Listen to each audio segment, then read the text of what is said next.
Hi, my name is Patricia Ruiz. I'm a bilingual speech language pathologist, and today I want to tell you a little story about myself and how I got to be a speech therapist. But before I tell you my story, please make sure to subscribe to my channel and follow me on Instagram and like my video, which I hope you do. It's just a little piece of me that I want to share with all of you. So I am not an American citizen. I actually was born in Venezuela and I got here when I was 10. So when I was younger, I used to write a lot of stories, which I still kind of like to do for fun, but life gets in the way. But I used to write stories, and my mom put me in some sort of scholarship that President Bush was giving out to kids back in the 80s, and I was awarded the scholarship, and that's how I came to the United States. So when I got here in 1989, I did not speak English, so I was placed in an ESOL class, which is a class environment here in Miami for kids who speak half English, half Spanish. So as I grew up, I was a regular kid, went to school, graduated from Braddock Senior High. If you're from Miami, you would know it was like the biggest public school back in the day. And I wanted to go to Miami-Dade to be a doctor. However, once I graduated and I got to Miami-Dade, I realized that I wasn't still a U.S. citizen. So I had to get my papers in order to be able to go to school because out-of-state tuition was, really, and still is, really expensive. So I actually took up many jobs working in the meantime that I was able to go to school.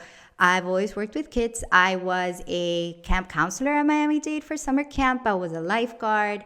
I worked at Early Steps, which was I would say the turning point in my life, because when I worked for Early Steps, which if you guys don't know, I encourage you to look them up. Early Steps is a great program that actually helps kids from birth to 3 years old to provide services for kids who don't have insurance or who don't have the resources to get them. So they provide speech therapy, PT, and occupational therapy.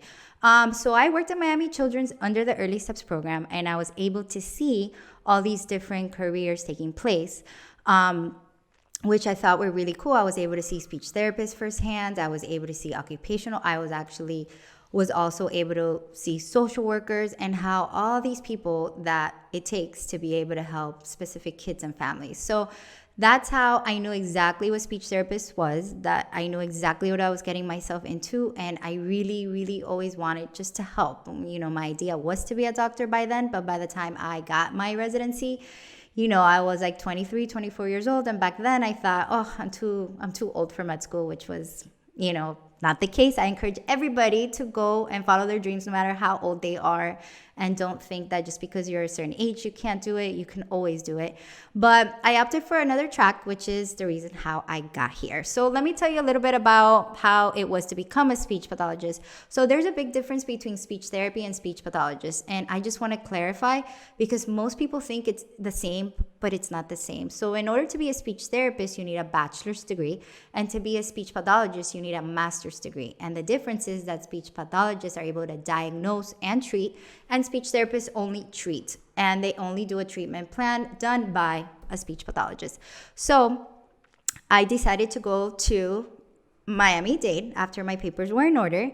I got my associates right here in the Kendall campus, Miami-Dade, born and bred.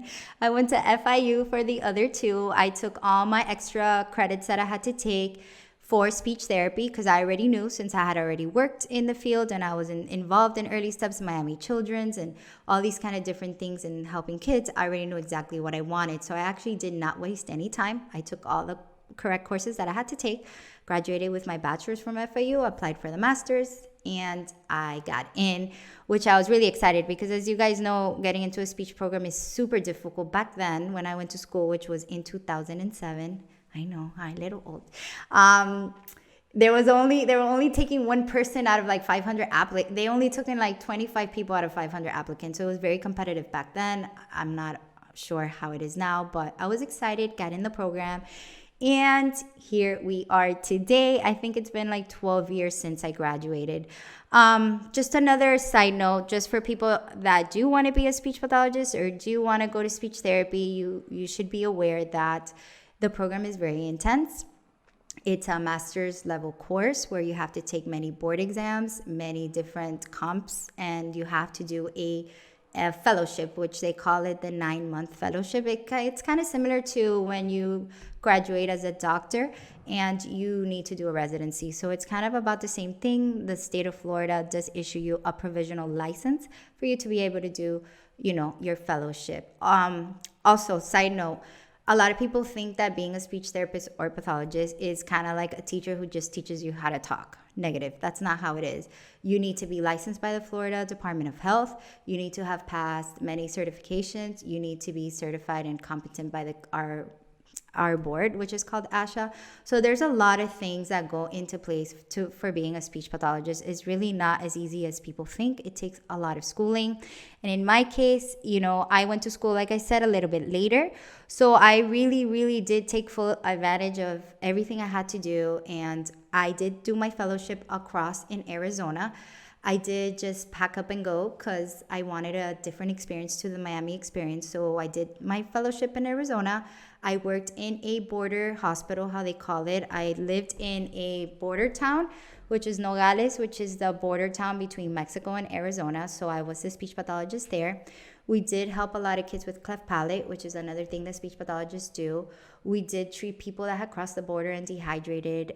We did a lot of charity missions, and it really does make you a different person to actually be out there and helping people, and then even better to do everything that you love, So these people really did change a lot of how I think, and I think a lot of the ways I do things. I was trained over there in the West Coast. If you guys know, there's like a big kind of difference between people from the West Coast, people from the East Coast. Speech pathologists here on the East Coast are a lot more structured, a lot more like, this is my goal and this is what we're doing. People from the from the West Coast, like California, we're more like, okay, let's get my guitar, let's see how you feel. And we kind of just, we're kind of more easygoing, I would say. I can't speak for everybody. I'm speaking for myself only. So I was trained over there. I came back. I did open my own office only 1 year after doing my fellowship. I realized that I wanted to do my own thing. I wanted to do it my own way. So Miami Speech has been open since 2011, and I'm always super grateful for the people that helped me out along the way. As you saw, I do get a little bit emotional because it was a long journey opening my own business, and there was a lot of people who helped me and a lot of people who supported me, and I'm thankful for every single person who was there for me, who actually trusted me to see their kids, who put all their trust and faith that I was going to make it better. And I really did, put a lot of love and care into making sure my patients were doing good and the moms were feeling comfortable. So the private practice world was a long journey for me. It has its beautiful parts and its very difficult parts, but it's been a great experience having my own business and having it open and being successful for so long. And that's only due to the fact that I do have, great parents who always support me. My patients and my staff have been with me for a really long time. So opening my own business was always my dream. As you heard a little while before, I wanted to be a doctor and have my own clinic, and doing what I do now is just 20,000 times more fulfilling than I ever thought it would be. So I'm really grateful to everyone, and I want to encourage everybody to follow their dreams and do what they really, really want. Opening your own business is scary. Yes, it's scary, but what's the worst thing that can happen? It didn't work. Okay, you try again, you get a job. It's not that scary. So for everybody out there trying to do it and they're just afraid not to do it, you should do it, because there's really no harm that will come out of it. And the only harm that does come out of it from a lot of other therapists that I know is that they regret not even trying it. So this is my story, and thanks to all of you, I am here. Please let me know your thoughts, share your story with me. Follow me on all the other social media accounts. There's Facebook, there's Instagram, there's YouTube, and thanks for watching.